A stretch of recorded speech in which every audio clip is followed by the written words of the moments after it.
Director of Programs, Corporate Accountability and Public Participation in Africa, Philip Jakpor. He joins us live from Lagos. So, U.S. has a long history of providing humanitarian assistance for Nigeria across the country. This year alone, it's given over $350 million to people who have challenges and a few other things, particularly food shortages. But talk to us about the significance of this latest one. How much impact do you see it have on, the flood situation in Nigeria? Well, I think we have to lay the groundwork very well. If you see, or if you analyze what the U.S. government is saying, the emergency funds, the $1 million, is going to shelter assistance, relief, commodities, and hygiene kits. These things that the U.S. government is actually providing exposes what our government has not done for its own people. All the images, the videos we see of the flood, you see people displaced, people looking helpless, lives have been lost, and there's not been anything very, very concrete that our own government has provided for its people. And that is why the U.S. government is now providing these same things. That the money is something in the range of 500 million. You will expect that even a state government can do far, far more than that. The areas of intervention are the areas, like I mentioned, that our own government is lacking at all levels, both federal and state level, in ameliorating the plight of our people. A lot has been said about Africa adopting homegrown solutions to its problem. Neighboring Chad is also complaining about flooding. The state of emergency has already been declared.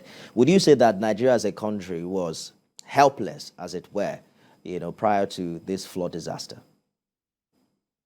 Well, I don't think Nigeria can even be compared with a small country like Chad. In all ramifications, Nigeria should actually take the lead, show good example. Were we prepared? We were warned.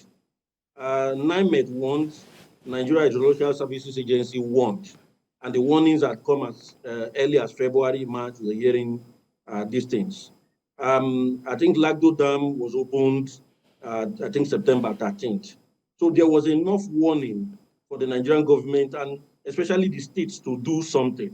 What are the things they are supposed to do? They are not very, very, at state level, for instance, they are not too much. Set up shelters on high ground. Things like the kind of images we saw during the COVID-19 pandemic, those kind of structures on high ground so that people relocate to those places and then they are safe. But unfortunately, the states, as usual, will always wait to start raising alarm about the need to get ecological funds. The federal government, of course, which was supposed to have either dredged the River Niger and then build buffer dams like we were supposed to have done when Lagdo Dam was built in 1982, failed to do that. What we have been hearing of recent is that I think the Ministry of Water Resources is saying, no, the flooding is not as a result of Lagdo Dam, it's because of rains. What you get from the government is conflicting reports, but we know that the flood that we have today is because of the waters that were released from the Lagdo Dam. And if we had built buffer dams, as was recommended when the Lagdo Dam was built in 1982, I'm not sure we'll be passing through the experience we are passing through today. The dam we were supposed to build is supposed to be 2.5 times the size of the Lagdo Dam so that waters can be assimilated. But unfortunately, rather than the Ministry of Water Resources to do something like that, and work with partners, they are talking about National Water Resources Bill to take over people's water. And leave the major responsibility they are supposed to take. So today, Nigerians are suffering for it. Reports say about 600 people have died. Well, that's statistics you cannot verify. If the government says about 600 have died, that means we have lost over 1,000 people. Beyond that, let's look beyond the floods. A lot of farmlands are underwater. A lot of people have been displaced. There's the likelihood that next year we're going to have a food crisis. is going to be very, very expensive.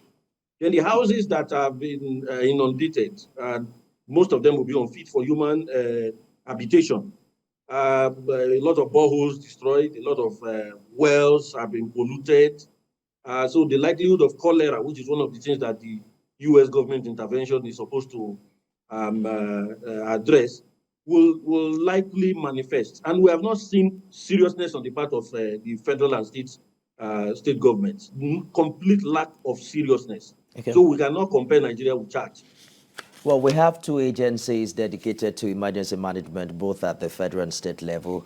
We hope that they are well funded at this time and the government is taking this opportunity to rebuild confidence of Nigerians in government and make them a bit more patriotic. A big thank you, Mr. Jakpor, for sharing your thoughts with us. Director of Programs, Corporate Accountability and Public Participation in Africa, Philip Jakpor, live for us in Lagos.